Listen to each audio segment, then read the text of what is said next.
bukan hanya dalam situasi sulit ini, tetapi Bapak Ibu semuanya sadar, kalau saya berjalan sendirian, pasti tersesat. Pasti di dunia ini mungkin saya memperoleh kemuliaan dunia, sukacita dunia. Tetapi kedalaman relasi saya dengan Tuhan tidak pernah saya peroleh. Oleh karena itu, malam hari ini seperti temanya menimba kekuatan dari kerahiman ilahi untuk menghadapi situasi sulit. Apa yang bisa kita ambil dari hari Minggu kerahiman ilahi?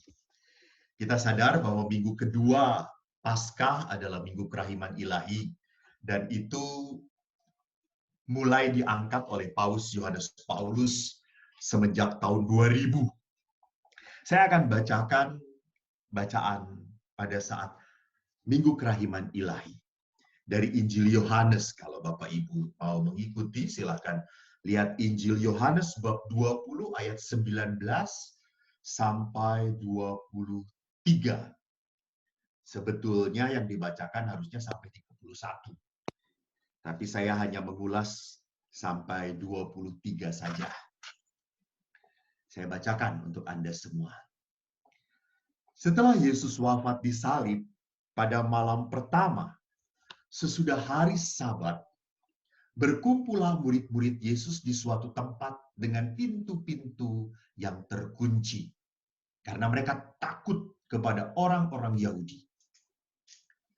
Pada waktu itu datanglah Yesus berdiri di tengah-tengah mereka serta berkata, "Damai sejahtera bagi kamu." Sesudah berkata demikian, Yesus menunjukkan tangan dan lambungnya kepada mereka. Murid-murid itu bersukacita ketika mereka melihat Tuhan. Maka kata Yesus sekali lagi, "Damai sejahtera bagi kamu." Sama seperti Bapa mengutus aku, demikian juga sekarang aku mengutus kamu. Dan sesudah berkata demikian, Yesus menghambusi mereka dan berkata, "Terimalah Roh Kudus. Jikalau kamu mengampuni dosa orang, dosanya diampuni. Dan jikalau kamu menyatakan dosa orang tetap ada, dosanya tetap ada." Injil Tuhan. Terpujilah Kristus.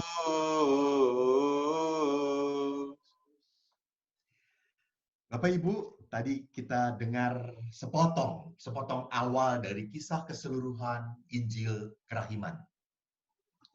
Pertama, saya ingin perlihatkan situasi para murid. Dikatakan di sana, mereka ada di sebuah ruangan yang pintunya terkunci. Karena apa? Takut. Jadi rupanya ketakutan itu bukan masalah sekarang saja. Rupanya ketakutan itu akan menjadi bagian hidup saya dan Bapak Ibu sepanjang segala, bukan abad, sepanjang segala kehidupan kita. Karena setelah kita meninggal, kita tidak takut lagi. Tidak ada perasaan lagi. Gitu. Tidak ada perasaan benci, jengkel, marah, tidak ada. Jadi kita takut itu selama kita hidup saja. Gitu. Jadi perasaan takut memenuhi hati para rasul sehingga mereka secara fisik, jadi lihat, perasaan dalam itu mempengaruhi luarnya. Ditutupin pintunya. Dan lihat Bapak Ibu, kalau Bapak Ibu ingat, malam Paskah itu dimulai dengan kegelapan. Itu adalah simbol takut. Jadi kegelapan identik dengan ketakutan. Karena orang takut itu pasti maunya gelap. Tidak mau ketahuan, sembunyi-sembunyi, disimpan gitu. Pak, dari mana? Biasa, dari kerjaan. Kenapa kok terlambat? Tadi bos manggil.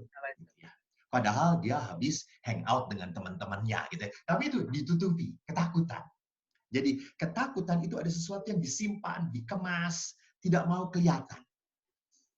Dan Injil Yohanes bab 3 boleh ditayangkan kembali ayat 19 sampai 21 bagus sekali mengatakan. Yohanes bab 3 ayat 19 sampai 21 tentang kegelapan. Yohanes bab 3 ayat 19 sampai 21. Betul. Yohanes bab 3 19-21 muncul jepret. Ya. Dan inilah hukum itu. Terang telah datang ke dalam dunia. Tetapi manusia lebih menyukai kegelapan daripada terang. Sebab perbuatan-perbuatan mereka jahat. Sebab barang siapa berbuat jahat membenci terang dan tidak datang kepada terang itu. Supaya perbuatan-perbuatannya yang jahat itu tidak nampak. Nah, lihat di sini. Bahwa memang ada kecenderungan manusia untuk lebih menyukai kegelapan. Untuk lebih menyukai, disimpan, jangan ketahuan. Jangan sampai, betul pastor, karena kalau sudah perkawinan itu kan menjadi sama. Kita satu antara suami istri. Tetapi berapa banyak kita menyimpan sesuatu kepada pasangan. Tidak mau terbuka. Takut ketahuan. Jadi kalau kita kontekskan dengan situasi sekarang ini, ketakutan, itu saya mau melihat seperti apa yang dialami oleh para rasul. Para rasul takut karena realitasnya apa? Yesus sudah tidak ada lagi di tengah-tengah kita. Jenazahnya hilang. Realitasnya. Jadi kalau boleh saya simpulkan, ketakutan itu muncul karena orang hanya melihat realitas. Saya tidak menentang orang yang mengatakan, pastor, hidup itu harus real. Betul, hidup itu harus real. Tetapi jangan pernah lupa bahwa hidup kita pun diarahkan oleh sesuatu yang tidak kelihatan. Dan justru yang tidak kelihatan itu bahkan seringkali lebih kuat sekali daripada realitas. Jadi sama, ada orang-orang tertentu yang hidup di dalam ketakutan sama sekali. Sampai nggak mau ngapa-ngapain sekarang ini. Keluar, maaf ya, seringkali menjadi paranoid. Saya juga kaget gitu, susah kaget juga dengan sekarang. Pegang pintu, semprot dulu, bersihin dulu, pegang. Lalu mau ambil makanan, disemprot dulu tangannya. Aduh, tadi botolnya kotor, disemprot lagi botolnya. Lihat, ketakutan. Jadi karena apa? Melihat realitas, berita-berita yang sangat menakutkan. Jadi di sini kita harus melihat bahwa seringkali orang terlalu terfokus pada realitas. Para murid terfokus pada realitas, maka mereka mengunci pintu. Dan tiba-tiba apa yang terjadi? Ini suara dari surga. Yesus turun dan berkata apa? Damai sejahtera bagi kamu. Sampai 2 kali Yesus berkata, damai sejahtera bagi kamu. Jadi ini kata-kata Tuhan. Damai sejahtera bagi kamu. Waktu saya membuka-buka kamus kitab suci, apa sih artinya pax tibicum, atau dalam bahasa Inggrisnya peace be with you, dalam bahasa Latin pax tibicum. Pax itu apa? Damai itu apa? Jadi rupanya damai itu ada 3 hal. State of calm, freedom from the strife, and harmony in personal relationship. Jadi damai sejahtera itu adalah keadaan tenang. Jadi lihat di sini, rupanya Yesus itu mau mengatur fisik kita. Pertama-tama adalah menata batin kita dahulu. Jadi fisik kita akan menjadi lebih baik kalau batinnya tenang. Yang kedua, bahwa tadi freedom from strife. Jadi orang damai itu terbebas dari perselisihan. Bukan masalahnya perselisihan antara suami istri, bukan masalahnya perselisihan antara saya dan kakak saya, tapi perselisihan yang sering terjadi adalah perselisihan antara realitas, harapan, dan iman. Banyak anak-anak muda, kemarin juga saya baru Zoom, mengatakan, pastor, kalau dengan peristiwa seperti ini ya Pastor ya, tiba-tiba orang begitu banyak yang meninggal, tidak masalah, tidak punya apa-apa, tidak punya penyakit, lalu para dokter yang begitu, para relawan yang begitu baik, harus meninggal juga. Di mana kuasa Allah? Nah, ini. Jadi di sini ada perselisihan antara realitas, apa yang kita pikirkan, konsep kita tentang Allah yang baik, dengan iman kita. Apakah Allah masih baik di saat kejadian seperti ini? Jadi di sini, orang tidak akan punya hati yang damai sejahtera kalau masih terus mempertentangkan. Apakah Allah diam? Apakah Allah peduli dengan hidup seperti ini? Ini perselisihan batin. Masih perang terus. Saya tidak mau menerima. Maka kalau kita kembalikan kepada pendahulu iman kita, Bunda Maria pada saat ada perselisihan batin dalam hati dia, perselisihan batinnya apa? Engkau akan mengandung dari Roh Kudus. Itu kata-kata Allah, malaikat Gabriel. Kenyataannya, saya belum bersuami. Itu kan perselisihan toh antara realitas dan kata-kata Allah. Saya belum bersuami, bagaimana mungkin saya bisa hamil? Tapi perselisihan batin ini didamaikan oleh Bunda Maria dengan kata-kata apa? Terjadilah padaku seturut kehendakmu. Jadi damai itu artinya tidak ada perselisihan antara iman, antara pikiran, dan antara fisik saya. Dan yang ketiga adalah keselarasan. Itu yang disebut tidak ada perselisihan, itu selaras. Jadi hati saya membuat tubuh saya menjadi tenang. Kenapa? Karena hati dengan badan ini harus selaras.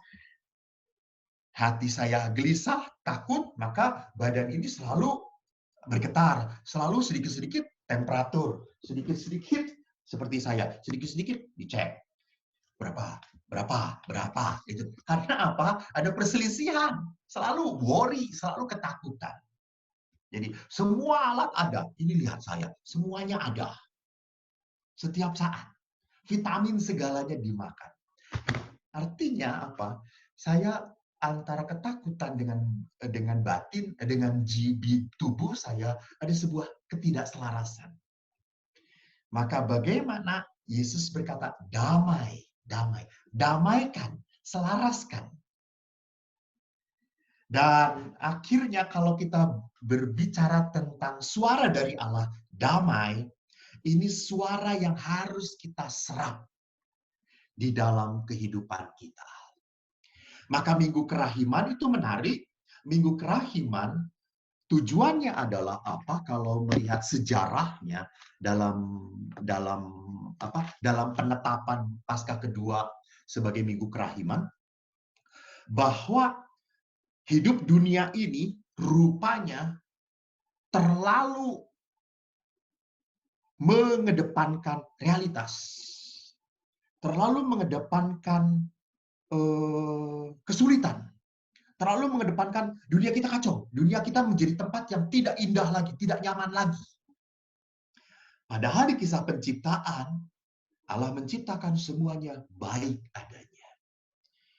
Maka Minggu Kerahiman ini adalah undangan kepada kita untuk melihat dan tetap yakin bahwa di tengah-tengah realitas yang semacam ini, kebaikan Allah tetap berhembus, tetap ada. Maka di tengah-tengah ketakutan, tetap ada suara damai sejahtera bagi kamu. Kalau kita teruskan lagi, Yesus berkata kepada para murid, "Aku mengutus kamu." Jadi Bapak Ibu ingat, perutusan itu bukan hanya ini sebagai pilihan, maaf. Jadi Anda tidak bisa berkata, ya terserah saya enggak punya bakat kok untuk menjadi pewarta gitu. Bukan. Ini perintah Yesus, aku mengutus kamu. Jadi bukan hanya aku mengutus, hei kamu Eko, hei kamu Pastor Balok. Enggak, aku mengutus kamu, Bapak Ibu semua yang mendengarkan ini, diutus Allah. Jadi pengutusan itu adalah tugas dari Allah. Yang kedua, Yesus pun menunjukkan hidupnya, kata-katanya, tindakannya sebagai utusan Allah. Maka Yesus selalu berkata, Dia yang mengutus aku. Mari kita lakukan apa yang menjadi kehendak Bapa. Karena apa? Dia yang mengutus aku. Jadi Yesus tidak hanya memberi perintah kepada murid-muridnya, kepada kita juga, tetapi juga dia menunjukkan kehidupannya sebagai seorang utusan. Itu artinya apa?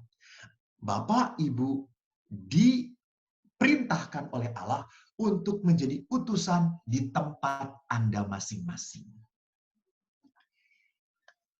Maaf ya, kalau saya boleh sharing tentang saat ini. Jujur saja, kami udah beberapa minggu ini bisa cuma bertiga terus. Kompak. Bukan Allah Bapa, Putra, dan Roh Kudus, tapi saya, Pastor Balok, Pastor Lukas. Bertiga. Terus kita tuh berpikir, maaf, kalau ini terjadi begitu lama, terus maaf ya, ngapain pastor ini kerjaannya? Sampai beberapa tanya, pastor itu ngapain? Kalau ini nganggur, memberi sakramen, kami tidak boleh. Mengunjungi umat untuk memberikan komuni, kami tidak boleh. Karena mengunjungi tidak boleh. Lalu saya itu akhirnya merenung. Rupanya di kala situasi semacam ini, kita harus kembali lagi kepada panggilan dasar. Saya dipanggil sebagai seorang biarawan. Yang pertama dan utama. Lalu saya ditahbiskan menjadi imam. Jadi tugas biarawan itu apa? Ya kamu diam, berdoa, berdoa, berdoa. Jadi syukur saat-saat ini adalah saat bagi saya sebagai seorang imam untuk masuk lagi ke kedalaman. Jadi setelah lama saya menjadi imam, melayani, gitu ya. Mikirin orang lain, mikirin itu, tapi sekarang justru harus ke kedalaman lagi. Saya harus mendalami lagi hubungan batin saya dengan Tuhan. Eko, kamu ini berguna bagi Tuhan bukan karena kamu menubatkan orang-orang Helena yang notabene susah ditobatkan. Bukan. Tugas kamu itu sebagai seorang imam adalah the man of prayer. The other of Christ. Jadi kalau the man of prayer, itu tugas saya sebagai seorang imam adalah masuk ke kedalaman relasi dengan Allah.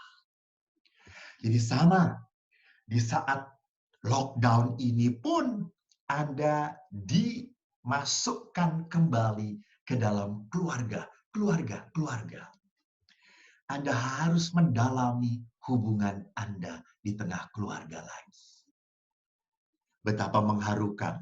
Beberapa uskup, beberapa pastor pun, saya pun beberapa kali sharing, mengharukan. Keluarga karena lockdown mulai berdoa bersama lagi. Betul atau tidak? That is a blessing. Bapaknya diam. Anaknya pada saat berdoa, pah doa. Ikutan. Padahal biasanya kalau bisa di Helena, papahnya di tempat parkir. Nunggu di mobil. Tapi karena lockdown, nonton, anaknya juga ngikutin, ayo sama-sama. Keluarga. Jadi rupanya saat ini adalah saat untuk mendalami berkat Allah. Ingat, janji perkawinan. Apa janji perkawinan? Yang pertama adalah, saya, Eko, memilih engkau, hei, Juminah, untuk menjadi pasangan saya.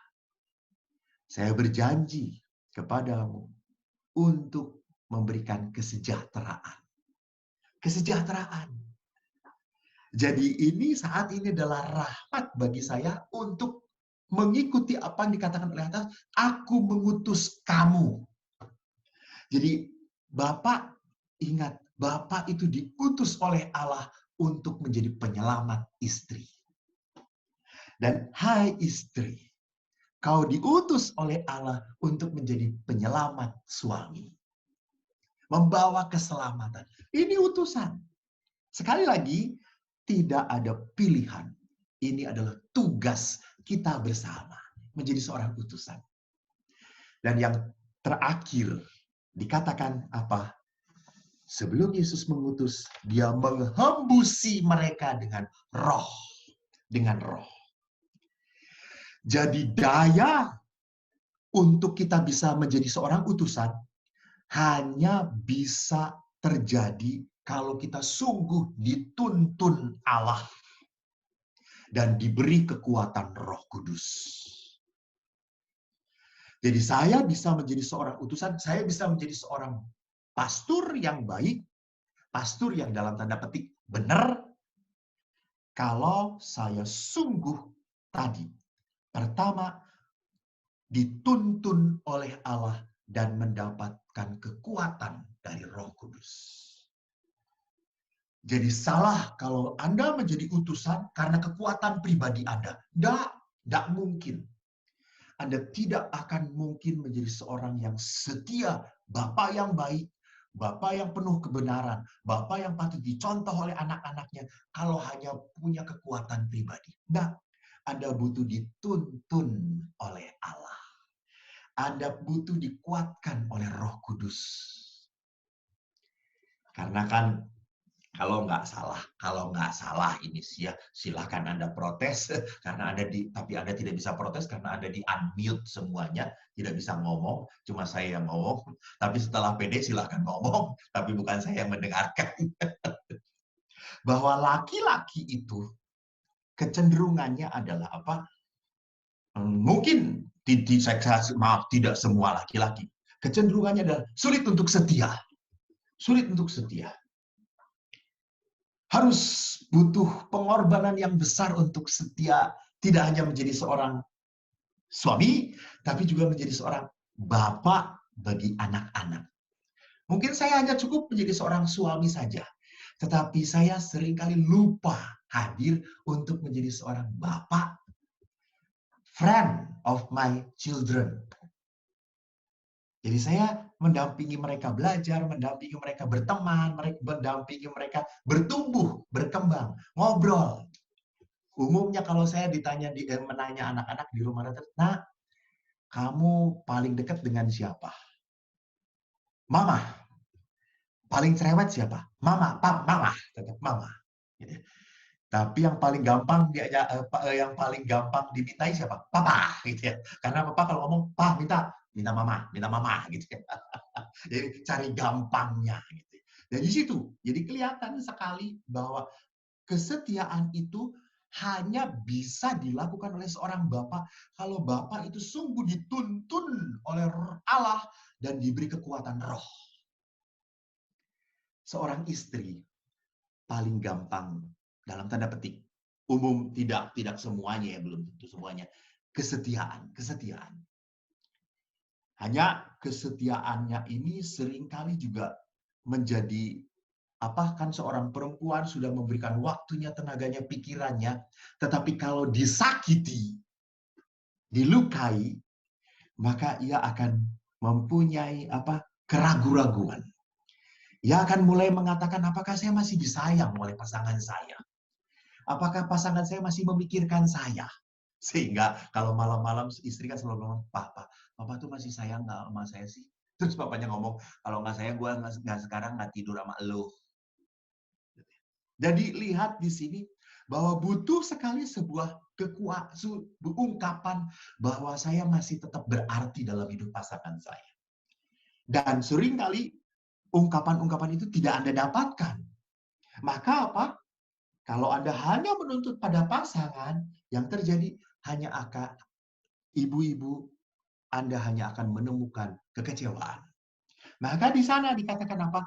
Lakukan semuanya. Melayani suamimu, melayani anak-anakmu. Bukan karena kekuatan, tetapi karena apa? Dituntun oleh Allah. Dan karena ada kekuatan Roh Kudus. Jadi Bapak Ibu yang terkasih, bagaimana saya menimba kekuatan dari kerahiman ilahi? Saya ulangi kembali. Lebih kita harus mendengarkan suara Tuhan. Jangan terlalu banyak mendengarkan, melihat realitas-realitas yang makin membuat kita miris, makin membuat kita takut, makin kita kehilangan harapan. Lihat suara Allah, sampai sekarang pun Allah berbicara kepada saya dan Anda, damai sejahtera bagi kamu. Ini suara yang tidak akan pernah berubah, damai sejahtera bagi kamu. Jadi kekuatan sabda, Bapak Ibu, bukan semata-mata untuk dilakukannya, bukan. Tetapi bagaimana kekuatan sabda itu adalah kekuatan yang memberikan perasaan iman, harapan yang sungguh-sungguh kepada Bapa. Sama toh, Anda pun akan tergetar hati Anda kalau ada seorang laki-laki yang mengatakan pada saat pacaran misalnya, perempuan dikatakan, I love you. Kata-kata itu punya kekuatan. Saya sayang kamu. Kau segalanya bagiku. Itu punya kekuatan. Maka sama, sabda Allah itu punya kekuatan. Damai sejahtera bagi kamu. Bapak Ibu, cobalah malam sebelum Anda tidur, selalu katakan, damai sejahtera bagi Eko. Sebutkan nama Anda, damai sejahtera bagi Pak Asyong, damai sejahtera bagi Bapak. Lakukan. Damai sejahtera. Itu kata-kata dari Tuhan. Jadi di saat sabda itu terus menjadi gaung dalam hati kita, maka tadi kita akan selaras dengan apa yang kita imani, dengan apa yang kita hayati. Dan itu membuat hidup, pandangan saya ke arah ke depan semakin dituntun oleh Allah. Dan semakin Roh Kudus bekerja pada kita. Saudaraku yang terkasih, terima kasih banyak untuk kehadiran Anda. Semoga firman Allah yang kita bahas malam ini sejenak, karena nanti juga ada kesempatan-kesempatan lain, kita bisa menimba kekuatan dari firman Allah. Semoga firman Allah yang kita dengar saat ini bisa menjadi kekuatan bagi kita untuk menghadapi situasi yang serba sulit. Ingat kata-kata Allah, damai sejahtera bagi Allah, dari Allah, bagi kamu. Dan ini tuntunan dari Tuhan. Dan ini adalah hembusan Roh Kudus untuk kita semua. Mari kita menghayati kata-kata dari Tuhan, damai sejahtera bagi kamu.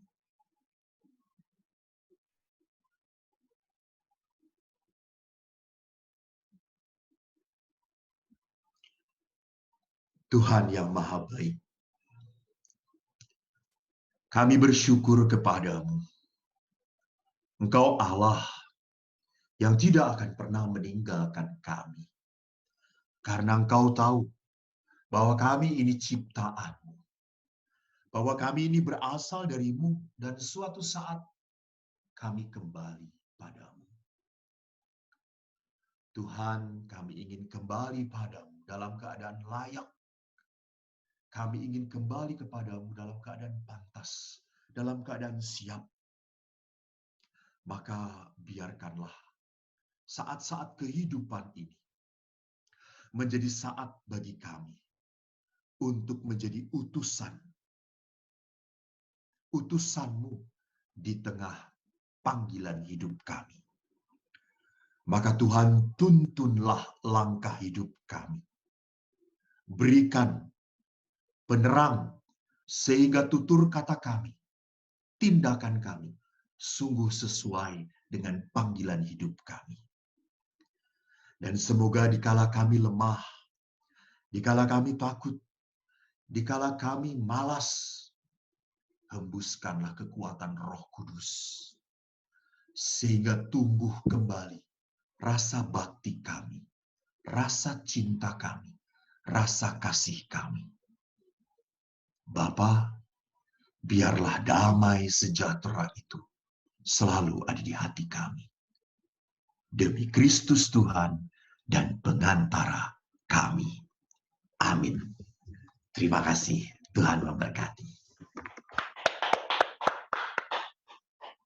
Terima kasih, Pastor Eko. Ya, sama-sama.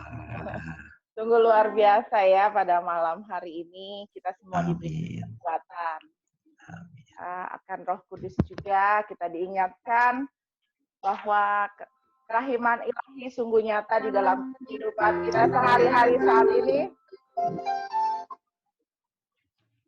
Mari Bapak Ibu dan saudara-saudara terkasih, kita sama-sama kita renungkan apa yang telah Tuhan Yesus katakan lewat Romo Eko. Dan kini saatnya kita akan berdoa bersama-sama, doa-doa bagi umat-umat kita semua, dan bagi kita semua. Mari Bapak Ibu, kita bersatu di dalam doa. Bapak yang terkasih, segala pujian dan syukur kami naikkan padamu Tuhan. Kalau pada malam hari ini Tuhan, Engkau memberikan siraman rohani yang sungguh berguna bagi kami Tuhan. Dan kini saatnya Tuhan, kami juga mau memohon, berharap kepadamu Tuhan. Kami mau berdoa Tuhan, khususnya untuk para romo paroki kami, Pastor Eko, Pastor Lukas, dan Pastor Balok Tuhan. Sudah kiranya Engkau memberkati mereka Tuhan, berikan kesehatan bagi mereka Tuhan. Dan juga Tuhan, Engkau selalu setia mendampingi setiap pelayanan mereka Tuhan Yesus.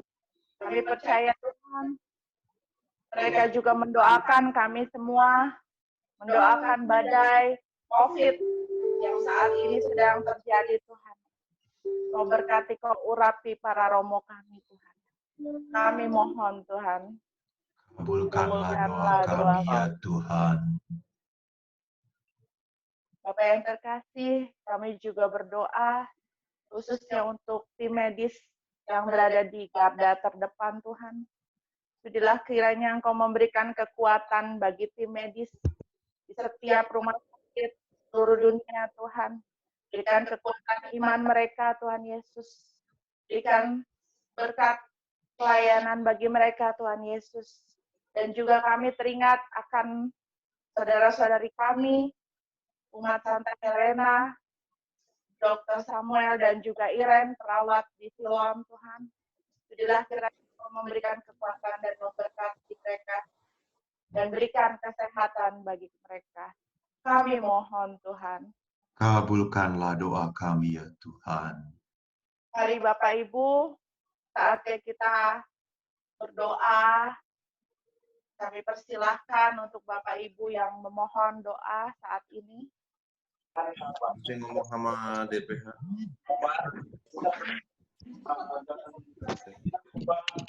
Oh, aku screenshot ya. Dipersilahkan Bapak Ibu. Nggak bisa dia.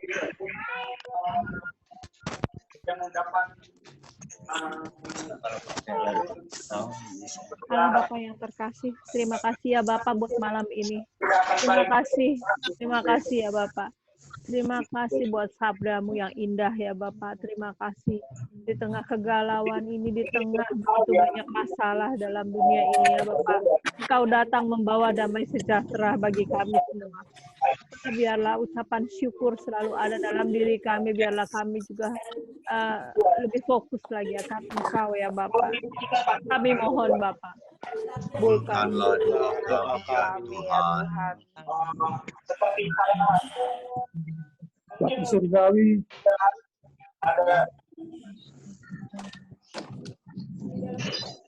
Bapa surgawi, kami mengucap syukur dan berterima kasih. Kalau malam hari ini kami boleh mendengar firman dan sabdamu melalui gembalamu Bapak Pastor Eko Wahyu. Biarlah firman dan sabda-Mu itu menjadi rema bagi tubuh jiwa raga dan roh kami. Kami mohon Kabulkanlah doa Kabulkanlah kami, doa kami ya Tuhan. Tuhan. Makan di bawah. Bapak, Paling bentar sih, cuma dikit Pak. Terus dari dulu, semua takutnya mau nonton. Bapak, terima kasih ya Bapak. Pada malam hari ini, Romo Eko memberikan firman-Nya pada hari ini. Saya baru pertama kali berjumpa dengan Romo Eko melalui Zoom ini. Ya Bapak, lindungilah semua keluarga kami ya Bapak. Lindungilah kami ya Bapak dan anak saya Bapak. Kami mohon. Kabulkanlah doa doa kami ya. ya Tuhan. Ya Bapak.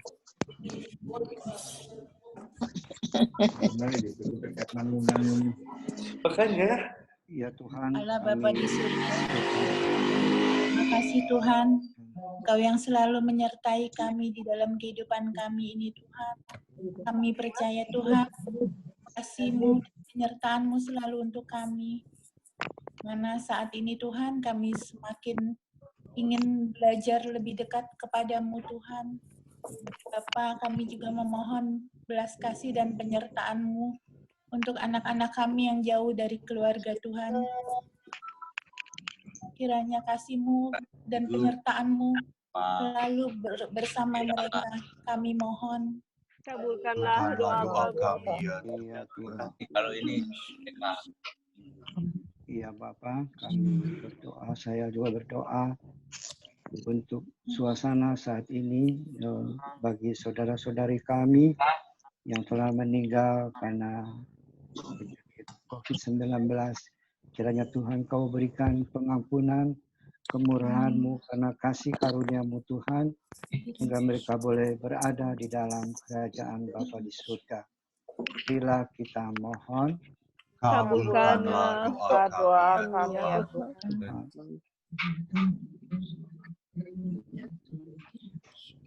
Kami berdoa Bapak, juga terima. untuk imam-imam kami Tuhan. Biarlah Engkau lindungi mereka, Engkau urapi mereka Tuhan dalam keadaan sehat walafiat, sehingga mereka dapat gembalakan umatnya walaupun sekarang masih streaming. Kami mohon Kabulkanlah doa doa kami ya. kami ya Ya Tuhan. Tuhan.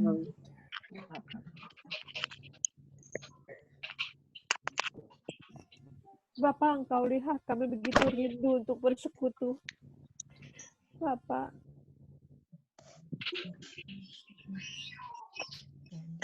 kalanya itu sesuai dengan kehendak-Mu. Kami mohon. Kabulkanlah doa kami ya Tuhan. Mari kami berdoa juga untuk para pekerja lepas harian yang terdampak dengan COVID-19 ini Tuhan. Mereka adalah pekerja-pekerja yang biasanya dapat mengais rezeki, namun saat ini mereka kehilangan pekerjaan itu ya Tuhan. Tolonglah mereka, kami mohon. Kabulkanlah doa kami ya Tuhan. Ya Tuhan.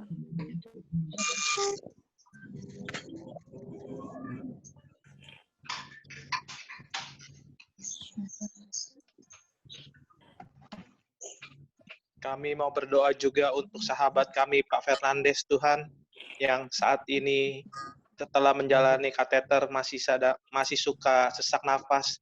Kiranya Tuhan menjamah, memberikan pemulihan dan kesembuhan kepada Pak Fernandes. Kami mohon. Kabulkanlah doa kami ya Tuhan. Tuhan. Terima kasih ya Bapak. Haleluya, Engkau sungguh baik dan amat baik bagi kami semua. Terima kasih ya Bapak. Terima kasih buat kasih setiamu. Terima kasih ya Bapak. Haleluya, terima kasih. Terima kasih buat penyertaan. Terima kasih. Ini yang tanda doa ini. Ini loh.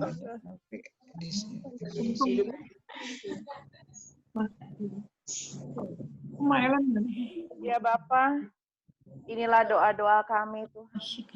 Doa-doa dan pengharapan kami saat ini Tuhan Yesus. Sudilah kiranya Engkau mengabulkan setiap doa-doa dan pengharapan kami ucapkan pada malam hari ini Tuhan Yesus. Kami yakin, kami percaya Tuhan. Ketika kami mengangkat tangan, Kau pasti akan turun tangan menjamah. Kau akan memulihkan setiap keadaan kami Tuhan. Para pekerja lepas yang di PHK maupun yang saat ini tidak memperoleh pekerjaan Tuhan, biarlah Kau Tuhan, lindungi mereka semua dan juga berikan kesehatan bagi keluarga mereka Tuhan. Tuhan, inilah doa dan pengharapan kami Tuhan. Ini kami anak-anak-Mu berseru, mohon pertolongan yang berasal daripada-Mu. Kami percaya penuh hanya kepada Engkau kami memohon, hanya kepada Engkau kami berharap Tuhan. Ya Tuhan, sebentar lagi kami akan mengakhiri persekutuan doa Zoom pada malam hari ini. Sudilah kiranya Engkau memberkati kami satu persatu Tuhan. Lewat Romo Eko yang akan memberkati kami semua. Kami persilahkan Romo Eko. Tuhan bersamamu dan bersama rohmu. Ya Allah, firman-Mu adalah ya dan amin. Kau berkata damai sejahtera bagi kamu. Malam hari ini, Kau pun berfirman pada kami semua, damai sejahtera bagi kami. Kami percaya damai itu ada di hati kami. Damai itu ada di dunia kami. Damai itu tinggal di tengah-tengah keluarga kami. Maka Bapa yang Maha Rahim, pancarkanlah berkat-Mu atas keluarga-keluarga anak-Mu ini. Turunkanlah pertolongan-Mu. Lindungilah mereka dari segala yang jahat. Jauhkanlah mereka dari segala mara bahaya, bencana, musibah, bahkan kelaparan. Tunjukkanlah kasih, kesetiaan-Mu, berkat-Mu bagi anak-anak-Mu ini.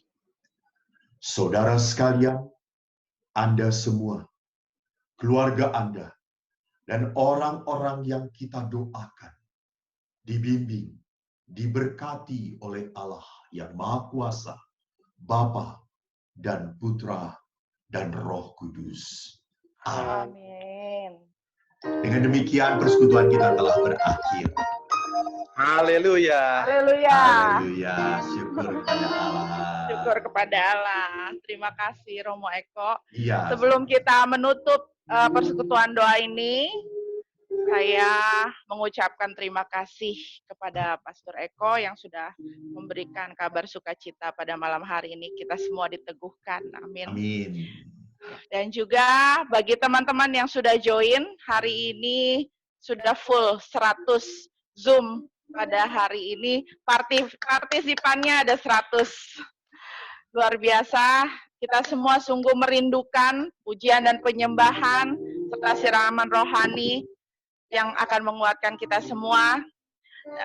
Untuk itu, kita akan berjumpa lagi Kamis depan dengan pewarta menyusul ya, dengan tema juga yang menyusul. Jadi saya nggak akan beritahu pewartanya dari sekarang. Biar surprise. Surprise, betul. Live streaming Romo. Ya nanti mungkin ke depannya kita bisa live streaming kalau Tuhan sudah menghendaki ya Romo, tidak ada yang bisa. Kalau Romo oke, semua oke.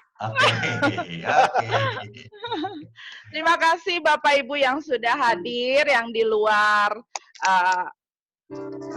Paroki Santa Helena. Terima kasih untuk joinnya pada malam hari ini. Terima kasih untuk Kevin yang sudah menjadi operator selama PD Zoom. Dari awal PD Zoom sampai hari ini Kevin yang sudah menjadi operatornya. Karena terus terang saya juga gaptek, jadi kalau tanpa Kevin mungkin nggak bisa berjalan PD Zoom ini. Terima kasih Kevin. Baik, Bapak Ibu, saudara-saudara terkasih, terima kasih umat-umat PD Santa Helena yang sudah join pada malam hari ini. Kita akan tutup persekutuan doa ini dengan lagu Terima Kasih Tuhan.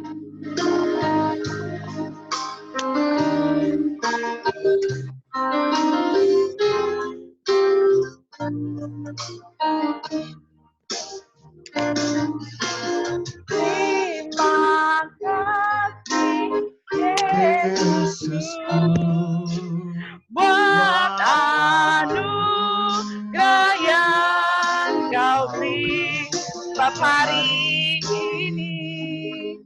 Tuhan adakan syukur bagimu. Terima kasih. Terima kasih Yesus buat anugerah yang Kau beri hari ini. Tuhan adakan syukur bagimu. Syukur bagimu. Terima kasih semuanya. Rosi ini aja, terima kasih.